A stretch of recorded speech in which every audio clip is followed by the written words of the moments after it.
Hello. So this is the final update on the definitive magneto-culture experiment, but it's not as definitive as I thought, because we had a few major flaws involved in this experiment, and one of them is that we are in winter on the southern hemisphere, and that means that plants are not growing as amazing as they should. However, the sprouting of the seeds and growing little seedlings under lights, as you can see here in my new grow box that I built the other day, should be fine. Also, some plants that I'm testing magnets on, like rosemaries, should be doing quite fine. I'm also doing test. It's basically A/B test. I have one control, a few plants for the control, and a few plants with magnets, and I'm comparing how they're growing. So I'm also doing this with cactuses, and cactuses, they don't grow much during winter months. So I'll show you the results that we came over to in this experiment, and basically a conclusion of it. So let's have a look here. One of the experiments was with avocado seeds, trying to sprout avocado seeds, and this one was another one. Okay, let's go one thing after another. So this is control. This one has magnets underneath, and I put quite powerful magnets there, which is probably hard to see, but there are 3 magnets of that size. So I can't see much difference between sprouting, but I can see a difference of how many flies it attracted. So this one has, although the water is pretty mucky and disgusting, is in a better condition than the water here. You also can see that although both trays are next to each other, this tray without magnets attracted much more these little bugs that were flying around. His third tray was I tried to sprout avocado seeds with aid of air. So this was coming from this little aerator here. It's a fish tank aerator, and the logic or the hypothesis was that when we try to sprout avocado seeds in traditional method, when they are submerged halfway through in a glass of water suspended by toothpicks, that they should grow, and then we have a half of the avocado seed is exposed to air, and the other half is exposed to water. So I thought, let's mix it up together and have air together with water and see what happens. Well, what happened? A lot of fungi and mold started growing in there. So don't do it.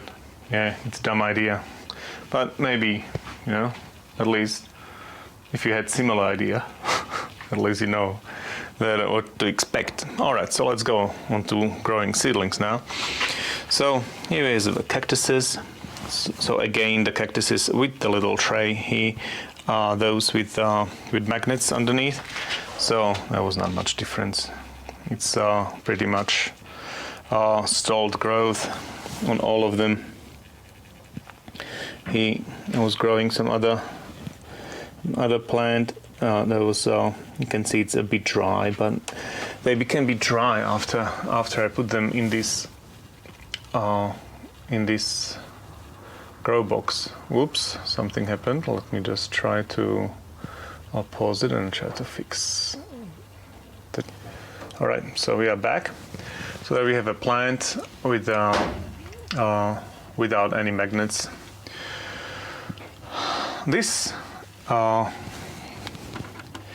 plant here has magnet on this side, so you can see that this side is we do it a little bit better, and the other side is pretty much dry and not doing amazing.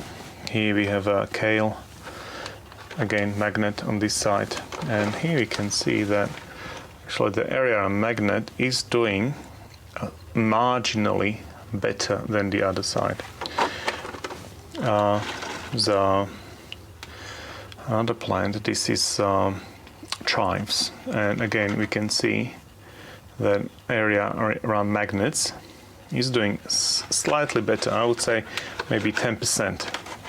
Here, this is parsley, and again area with the magnets is doing tiny a little bit better.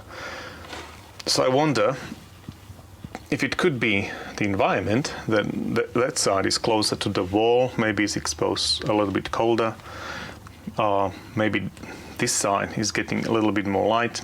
I'm not sure. Could be the results of the magnet. Also, that clearly plants don't love my grow box. They're not growing very well, and what could be happening, that those that have a support of the magnet, the plants with the support of the magnet, grow a little bit better than those without support. But before we couldn't see anything like that because they were in a little bit better condition for them, and that support of the magnet wasn't clearly seen. Well, that's just hypothesis. We don't know, but it could be that. Now here on this side, magnets, they're all equally bad, these seedlings. But one difference is these seedlings here. Magnet is on this side, it's roughly somewhere here, like that. And you can see that seedlings on the magnet side actually sprouted, and seedlings on the non-magnet side didn't grow at all. Then here we have this is what is it? It's called wild garlic, and I can see only one thing here started growing, while magnet is also on this side, and none of the others starting growing. And I'm not even sure if this is wild garlic that actually sprouted. All right, so I'll take you out. I'll take you to see the rosemaries, and we will compare. Outside I have still some avocado seeds that I'm trying to grow in planters, and also we'll check the cactuses, and then we'll conclude this experiment. So here are the rosemaries that are with magnets. So first 7 rosemaries are part of the experiment, and rosemaries are clearly growing quite nicely even in the winter, because my other rosemaries here grew quite nicely over the last month. So let's have a look. So I planted similar rosemaries with magnet and without magnet to have a fair comparison. So this one was with no roots and no magnet, and this one is with no roots but with magnet underneath. These two are also similar. Also growth is similar. You can see this one is with magnet. There's no significant improvement, the magnet one. And here, these ones here are again, this one is with magnet and this one is with no magnet. And there's not much difference there. Let's have a look at avocado seeds. So, avocado seeds, none of them sprouted. And so they're all equally bad. All with magnet and without magnet are equally unsuccessful. All right, let's check the cactuses. Cactuses, because it's winter, didn't show much growth. You can see usually these cactuses, when there's this pale green on top, that they are growing a little better, but none of them have any pale discoloring at the top. So yeah, I don't think that there was any improvement on them, and let's ascribe that to the cold months. So what will be the conclusion to this experiment? I'm thinking that proximity of the magnets to the roots of these little seedlings might have some effect on on the plants, on the growth of the plants, but it's just marginal. It's very, very tiny if there is any effect. Because the fact that some of these plants grew a tiny bit better on the magnet side could be with their position towards this side, because the other side is facing the wall, while this side might be a little bit warmer because it's not facing the wall. So this experiment is not conclusive, and there might be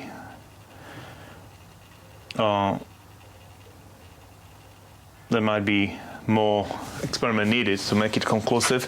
So I'm thinking I can't really buy magnets that Ken Wheeler suggested, because they are so expensive and big, and would be uneconomical to grow plants with huge magnets like that. But what about putting magnets next to the plants? That would actually make it quite close to the root ball, and maybe also the orientation of the magnet might have some effect on the growth of the plants. So I'll be doing that. I'll finish this experiment, remove the magnets, and I'll place them next to the plants and see how that goes, if the plants with the magnets improve or not. So yeah, that's it. So do magnets work? Who knows? They might a little bit aid the growth, at least in my experiment. All right, so thanks for watching. Please subscribe, and when I start a new experiment with the magnets right next to the plants, I'll have some controls so we can compare growth of plants with magnets and without magnets. Cool. Thanks.